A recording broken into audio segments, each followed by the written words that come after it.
Ang maiinit na balitang dapat niyong tutukan sa One North Central Luzon ngayong Huwebes. Lalaki, kritikal matapos barilin ng kanyang pinsan sa Dagupan City. 74 anyos na babae, pinatay at ibinaon sa lupa ng mismong anak sa Bocod, Benguet. Ilang poultry growers nagkaling ng mga alagang manok dahil sa dami ng supply at bagsak presyong itlog ayon sa Sinag. At ang latest sa binabantayang bagyo sa labas ng Philippine Area of Responsibility. Ito ang GMA Regional TV, One North Central Luzon. Magandang hapon, ako po si Chris Zuniga.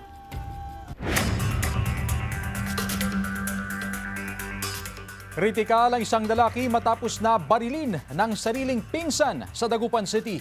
Naka-alerto si Jasmine Gabriel Galban. Kritikal sa ospital ang 35 anyos na lalaki matapos barilin ng sariling pinsan sa Sitio Aliguas, Barangay Pantal, Dagupan City. Kwento ng kapatid, alas 6 kaninang umaga nang pumunta ang biktima sa bahay ng kanilang pinsan para makipagkwentuhan. Matapos ang halos isang oras, nakarinig na lang daw sila ng putok ng baril. Nakita ko lang si kuya ko na nakaandusay. Kaya tinakbo namin. Maraming dugo na umano. Ayon sa ilang saksi, hindi raw malinaw kung nagkaroon ng pagtatalo bago ang pamamaril. Pero tinulungan pa raw ng sospek at ng kasama nilang isa pang lalaki ang biktima na mailabas sa bahay bago sila tumakas. Nervous na po yun, ma'am, kasi naghahanap na po kami ng mga lalaki para magbuhat sa kanya. Walang... Nakababa pa siya? Buhay pa po siya, ma'am. Nakababa Oo, nakababa. O tapos? Kasi nasa taas sila eh. Yun lang, naririnig lang namin. Hindi pa malinaw kung anong motibo sa pamamaril. Patuloy ang investigasyon ng pulisya. Identified naman po natin itong suspect and still po under hot pursuit po yung ating suspect. Desidido ang kaanak ng biktima na magsampa ng kaso laban sa suspect. Kasama si Ron Alistair Taniedo, Jasmine Gabriel Galban. One North Central Luzon. Patay ang magkapatid na lalaking magkaangkas sa motorsiklo matapos makasalpukan ang wing van truck sa Santiago, Ilocos Sur madaling araw kahapon. Sa CCTV footage, makikitang papaliko ang motorsiklo sa pakurbang bahagi ng kalsada sa barangay Ubog nang mangyari ang aksidente. Batay sa investigasyon ng PNP, napunta sa linya ng truck ang motorsiklo. Nagtamo ng sugat sa iba't ibang bahagi ng katawan ng magkapatid na sanhi ng kanilang pagkasawi. Sinisikap ng GMA Regional TV One North Central Luzon na makuna ng pahayag ang kaanak ng mga biktima. Ligtas naman ang mga lula ng truck. Wala pa silang pahayag. Ilang poultry growers na ang nagkaling ng mga alagang manok dahil sa dami ng supply at bagsak presyong itlog ayon sa Sinag. Yan ang balitang tinutukan live ni Jasmine Gabriel Galban. Jasmine? Chris, sa monitoring ng Sinag, sa ngayon ay patuloy ang pagbaba sa presyo ng itlog sa merkado dahilan para mas lalo pang malugi ang ilang poultry growers sa probinsya ng Pangasinan. Bumaba sa 4 hanggang 5 piso ang presyo ng kada piraso ng extra small na itlog sa Malimgas Public Market sa Dagupan City. 8 piso naman ang kada piraso ng extra large na itlog. Ganito na raw kababa ang presyo ng itlog ngayon sa pamilihan dahil sa dami ng supply. Para makabili ng marami. Pasok sa bahay. Tapos sa bahay. Importante ang itlog sa bahay, mami. Opo, yung mga apo ko kasi gusto nila. Sa monitoring ng Sinag, marami ng poultry grower ang nagkakaling ng mga alagang manok dahil sa dami ng supply at bagsak presyo na ang itlog. Paraan daw ito upang hindi lalong malugi ang mga poultry grower. Marami nakakaling ngayon ng mga poultry grower dahil dun sa bagsak ng presyo ng egg, no? Below cost kasi yung production ngayon, so magbabawas talaga. Malaki na raw ang pagkalugi ng ilang poultry growers sa Pangasinan dahil sa oversupply ng itlog. Aabot na sa mahigit 5,000 manok ang nakal ng poultry grower na si Mang Armand mula sa Lingayen, Pangasinan. Nagbawas na raw siya ng alagang manok para mabawasan din ang laki ng gastusin sa patuka o pagkain ng manok. Kasi mahal na yung patuka at matatanda na yung mga manok. Malakas kumain kasi yung mga matatandang manok. Sobrang dami ng supply. Yes ma'am, marami supply talaga kahit saan. Lugi talaga ma'am, lugi na kaya pabagsakan ng mga presyo ngayon ng itlog ma'am. Ayon sa Sinag, posibleng sa Hunyo o Hulyo pa magbalik normal ang presyo at supply ng itlog. Bagamat maraming poultry growers ang nagsagawa ng culling, wala namang nakikitang problema sa supply ng itlog sa mga susunod na buwan dahil may mga bagong inaalaga ang manok na eksakto ang produksyon sa 3rd at 4th quarter ng taon.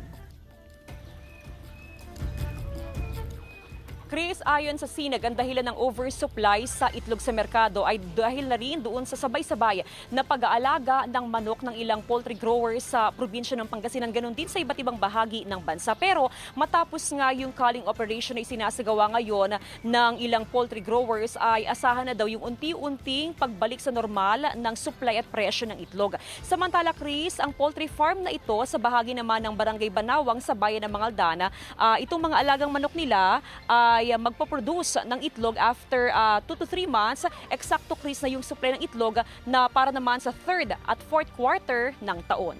Chris? Maraming salamat, Jasmine Gabriel Galban. Hindi na raw aanihin ng ilang magsasaka ang kanilang mga tanim na repolyo sa Bugyas, Benguet. Sabi nila, mas mahal pa kasi ang magiging gastos sa pag-ani at pagbiyahe kaysa sa kikitain sa pagbebenta ng repolyo. Mababa raw kasi ang presyo sa Benguet Agri-Pinoy Trading Center na ayon sa kanila ay nasa 7 hanggang 10 pesos per kilo lang para sa medium size na repolyo. Kaya sabi ng mga magsasaka, hahayaan na lamang nilang mabulok ang kanilang mga tanim. Si Senadora Amy Marcos sinabing nahihirapan ang mga magsasaka na ibenta ang repolyo dahil sa sobrang supply. Pinuna rin ng Senadora ang anilay pag-aangkat ng repolyo ng Department of Agriculture. Ayon naman sa Malacanang, itinanggi ni Agriculture Secretary Francisco Chu Laurel Jr. na nag-aangkat ng repolyo ang kagawaran. Samantala, isang bagyo at isang low pressure area ang minomonitor ngayon sa loob at labas ng Philippine Area of Responsibility.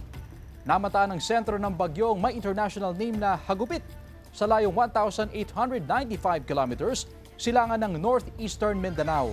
Pakanluran ang kilos nito at ayon sa Pag-asa, maaring pumasok yan sa par sa darating na weekend at bibigyan ng local name na Kaloy. Sa ngayon, nakikitang lalapit ito sa silangan ng Visayas o ng Luzon. Pwede pa itong magbago kaya tutok lang sa updates. Yung low pressure area naman sa loob ng par, patuloy na magpapaulan sa ilang bahagi ng Visayas at Mindanao, kasabay ng pag-iral pa rin ng easterlies sa iba pang panig ng bansa. Sa datos naman ng Metro Weather, may tsansa ng kalat-kalat na ulan sa Ilocos Region.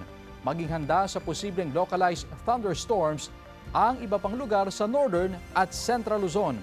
Posible ang ulan sa iba pang bahagi ng bansa.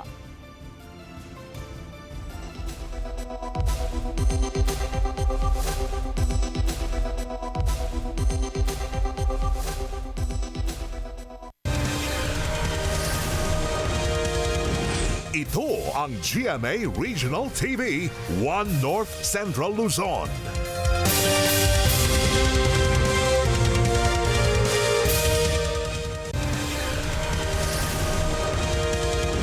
Ito ang GMA Regional TV, 1 North Central Luzon. Patay ang 74 anyos na babae matapos umanong paslangin at ilibing ng sarili niyang anak sa barangay Daklan, Bocod, Benguet noong Mayo 3. Sa ulat ng Police Regional Office Cordillera, rumesponde ang mga otoridad matapos makatanggap ng impormasyon ukol sa hinihinalang nakabaon na bangkay sa lugar. Itinuturong sospek sa krimen ang 37 anyos na lalaki na anak ng biktima na umano'y nakararanas ng depresyon. Base sa impormasyon na nakuha ng pulisya mula sa isang saksi, nakita niya ang sospek na may inililibing sa lugar dakong alas 5 ng hapon ng parehong araw. Pinapunta raw ng saksi ang kanyang anak sa lugar kung saan tumambad ang isang paa ng tao na nakausli sa lupa. Base pa sa ulat ng pulisya, may mga nakitang bakas ng dugo sa loob ng bahay ng biktima.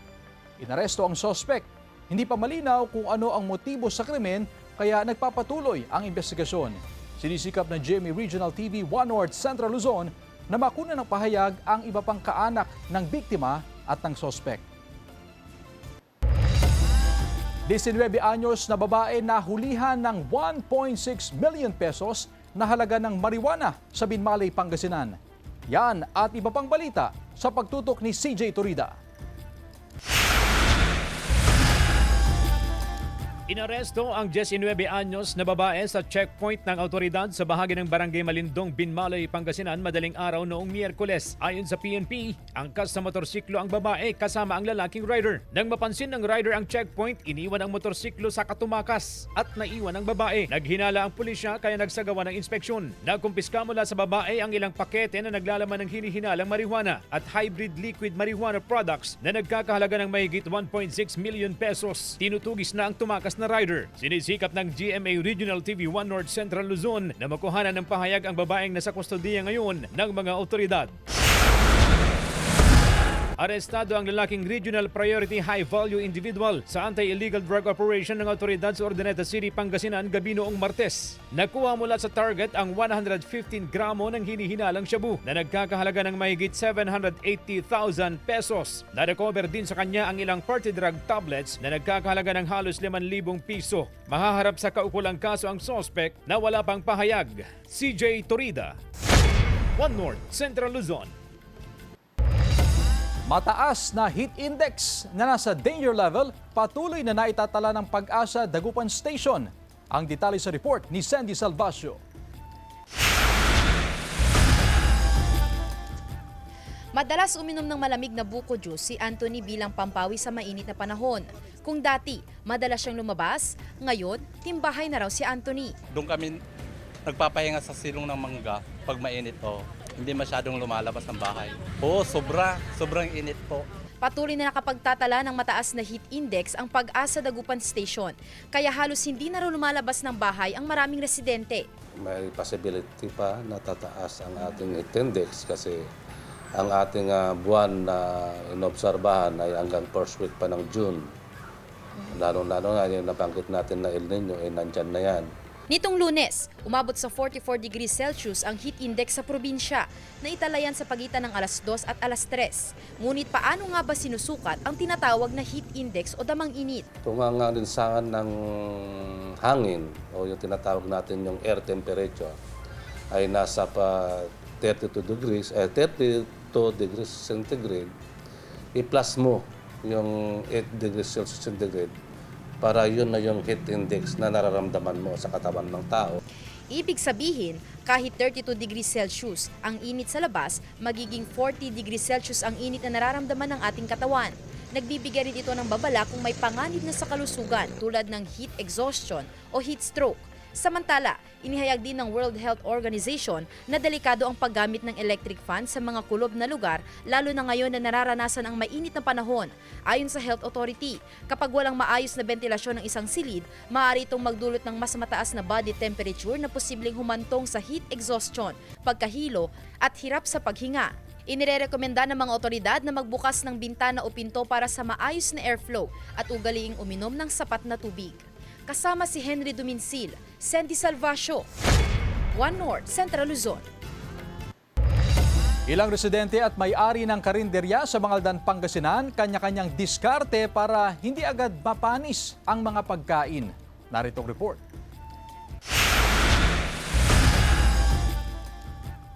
Mula sa pagluluto hanggang sa pagsiserve ng mga nalutong pagkain, maingat ang bawat proseso ni Nanay Crescencia. Mula raw kasi noong Marso kung kailan nagsimula ang tag-init, mabilis na raw mapanis ang mga inihahanda niyang pagkain. At bilang may-ari ng karinderya, isinasaalang-alang nila ang kalusugan ng mga customer. Ingatan, kagaya noon, ilagay mo sa magandang lagyanan at saka hindi madadapuan ng langaw. Pag may naiiwan naman po, lalo na sa gulay o sa mga iba't ulam, pinapauwi ko sa mga kasama ko. Sa kusina ni Lola Bining, mas pinipili na raw niyang magluto ng mga putahing hindi agad masisira. Lagyan ng suka. Yung adobo, yung apritada, ganyan. Marami po ba yung niluluto ninyo? Kunti-kunti lang. Apat lang kami, maubos namin. Nagbabala ang Department of Health laban sa panganib ng foodborne illnesses. Ngayong nararanasan ang mainit na panahon, mas mabilis mapanis ang pagkain sa mataas na temperatura na maaaring magdulot ng mga sakit tulad ng food poisoning, diarrhea at iba pang gastrointestinal infections. Siguraduhin malinis po, no? yung pag-prepare ng ating mga pagkain. So, kailangan po palaging naghuhugas ng kamay bago at pagkatapos humawak ng mga pagkain natin, at pati na rin po yung sources ng ating mga tubig, kailangan malinis po yan. Paliwanag ng Health Authority, ang bakterya ay mas mabilis dumami sa mga pagkain hindi maayos ang pagkakahanda o pagkakaimbak. Importante rin na laging takpan ang mga naiiwang pagkain at agad magpakonsulta sa pagamutan kung sakaling tinamaan ng sintomas tulad ng panghihina, pagdudumi at pagsusuka. Sandy Salvacio, One North, Central Luzon. Samantala, Adopt a Creek Project planong ipatupad ng Kalasyaw LGU matapos ang paglilinis sa Parungking River. Sudan sa report, Jewel Fernandez. Ikinatuwa ng mga residenteng nakatira malapit sa Parungking River sa Kalasyaw, Pangasinan ang pagtatapos ng rehabilitasyon ng ilog. Umaasa ang mga residente na maibsan ng baha sa kanilang lugar, lalo na pagsapit ng tag-ulan. Maganda para di na tayo mabaha. Para pagdating ng tag-ulan, di na tayo bababa. O para pagbaha, hindi masyadong mataas yung baha dito. Matapos ang paglilinis ng Parungking River, nakatakda naman ngayon na ilunsad ng lokal na pamahalaan ang Adopt a Creek Project. Pininpoint po natin yung mga waterways, yung mga creeks po natin. Alam naman po natin, natabunan na po yung mga ibang creeks. We are planning to open for private sectors, non-government organizations, na mag-adapt a creek tayo, wherein pwede po nilang hakutin yung mga panambak doon para at least when the time comes, rainy season na po, sana po mabilis na po ang agos ng tubig po. Sa pamamagitan nito, matitiyak na malinis ang daluyan ng tubig sa bawat lugar. Kasama si Daryl Peralta, Jewel Fernandez, One North, Central Luzon. Narito na ang Ratsyada Balita. Mahigit 1,000 residente sa HN Nueva Ecija ang nabiyayaan ng iba't ibang serbisyo mula sa lokal na pamahalaan, katuwang ang provincial government at ilang volunteers. Kabilang ang libreng medical, dental at optical check-up at libreng gamot. Mayroon ding libreng tuli, gupit, manicure, pedicure at masahe. Kinansela ang magarbang selebrasyon ng kapistahan ng kanilang patron na si San Agustin upang maihatid ang mga nabanggit na serbisyo. Isinusulong sa Kongreso ang panukalang dagdagan ng minimum annual paid leave benefits ng mga empleyado. Mula sa 5 ay isinusulong na gawing 10 araw ang service incentive leave with pay ng mga empleyado na hindi bababa sa 1 taon nang nagtatrabaho sa isang kumpanya. Makatutulong daw ito para mabawasan ang stress at burnout ng mga empleyado at tumaas ang worker productivity. Wala pang pahayag dito ang Department of Labor and Employment. Nasa 23 kalalakihan ang sumailalim sa libreng tuli sa Alagang Bumbero, Alagang Kalusugan na programa ng Bureau of Fire Protection sa Ilocos Sur. Naisa katuparan ng programa katuwang ang lokal na pamahalaan ng Gregorio del Pilar kung saan mga lalaking edad 10 pataas ang sumailalim sa Oplan Tuli. Sumailalim din sa fire safety orientation ang nasa 60 kabataan mula sa komunidad. Layo nitong mapalakas pa ang information dissemination campaign ng BFP laban sa insidente ng sunog. CJ Torida, One North, Central Luzon. Ito ang GMA Regional TV, One North Central Luzon.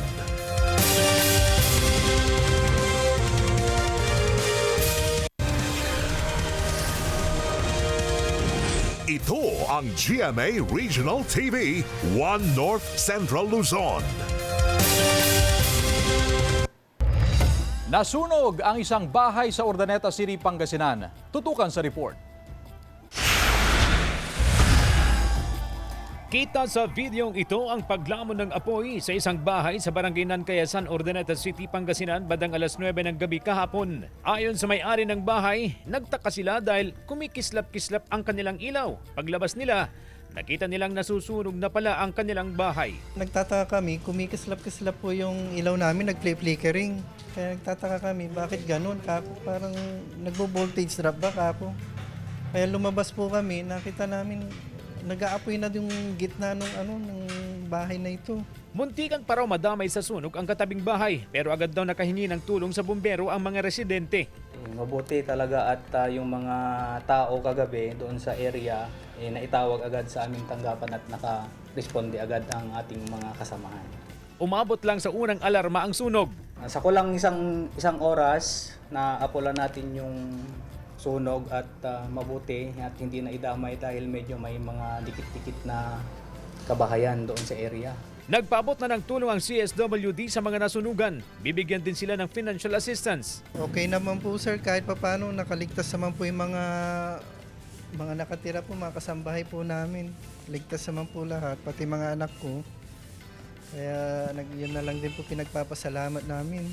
Patuloy ang investigasyon ng BFP para matukoy ang sanhi ng sunog at kabuuang danyo sa insidente. Kasama si Daryl Peralta, CJ Torida, One North Central Luzon. Arestado naman ang 2 tricycle driver sa Dagupan City matapos mahulihan ng iligal na droga at baril. Narito ang report. Arestado ang 2 tricycle driver sa bypass operation ng otoridad sa Dagupan City alas 4 ng madaling araw kahapon. Parehong residente ng barangay Pugo Chico ang mga naaresto. Nakuha sa kanila ang 2 pakete na naglalaman ng hinihinalang shabu. Bukod sa illegal na droga, na-recover din sa mga suspect ang isang caliber 38 na baril. Sila po yung mga priority target natin na Dagupan, sa Dagupan.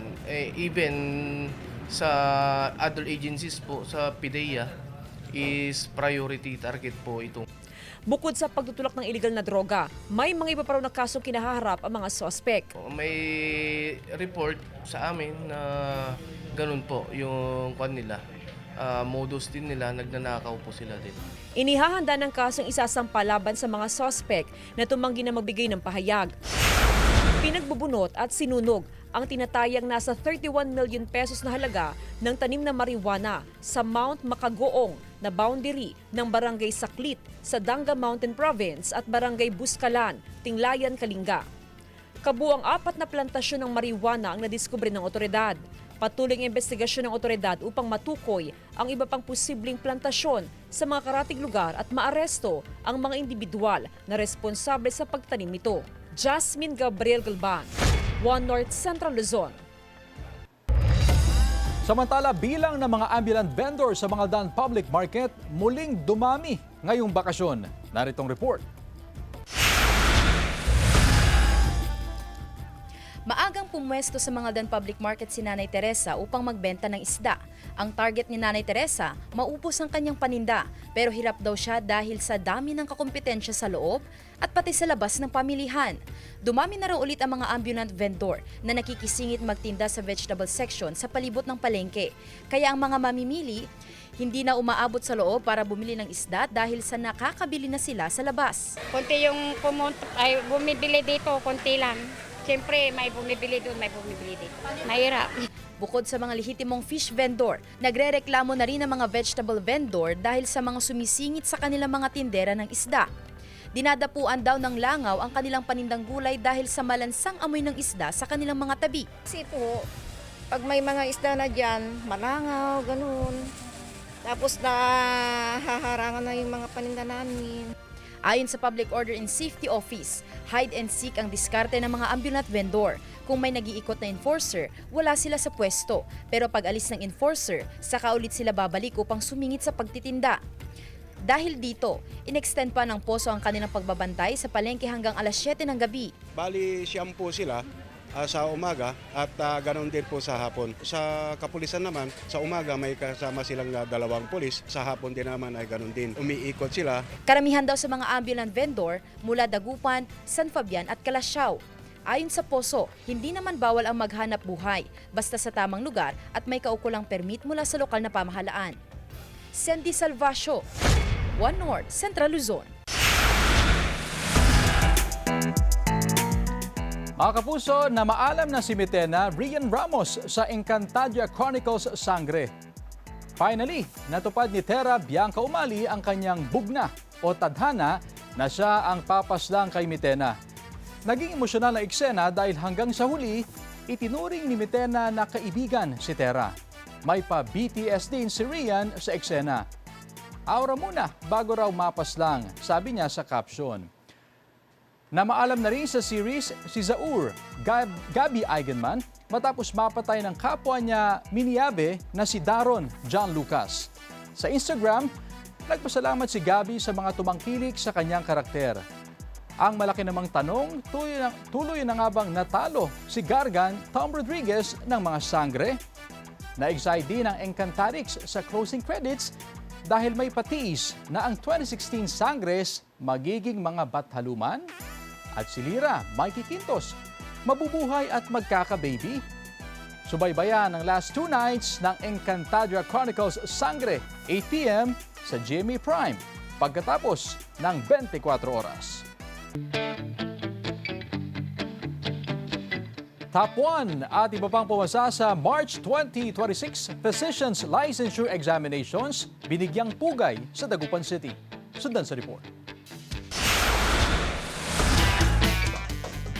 Nagsagawa ng Thanksgiving, motorcade at testimonial celebration ang pamunuan ng Lyceum Northwestern University bilang pagbibigay pugay sa kanilang March 2026 Physicians Licensure Examination Passers sa pangunguna ng top 1 examinee na si Dr. Erwin Ken Parchaso. Ayon kay Dr. Ken, hindi raw niya ma-express kung gaano siya kasaya ngayon dahil sa mga sorpresa na ginagawa ng kanyang alma mater. I'm speechless. Hindi ko ma-express kung gaano ako kasaya ngayon. My second family is doing this for me. I'm sure it's not just for me, but for all of us who passed the board exams. Today we celebrate not just your success, but the kind of physicians you are becoming, competent, compassionate, and committed to service. Payo niya sa mga magtitake ng board exam, dapat maging consistent sa pag-aaral, mag-practice test at maghanap ng mga questionnaire na pwede nilang sagutan. Higit sa lahat, manalangin at pagpanghinaan ng loob dahil siya mismo ang patunay na hindi sumuko kahit na 3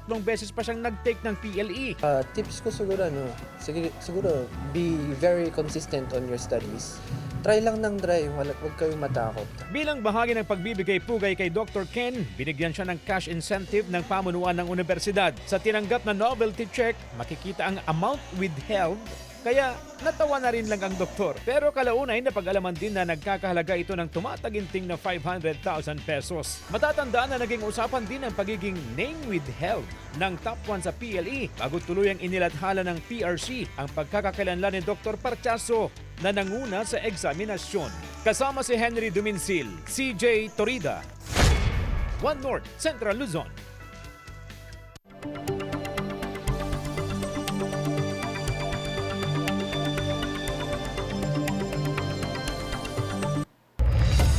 Samantala, mapapanood niyo po ang episode na ito at iba pang pinakahuling lokal na balita sa official website ng GMA Regional TV, www.gmaregionaltv.com.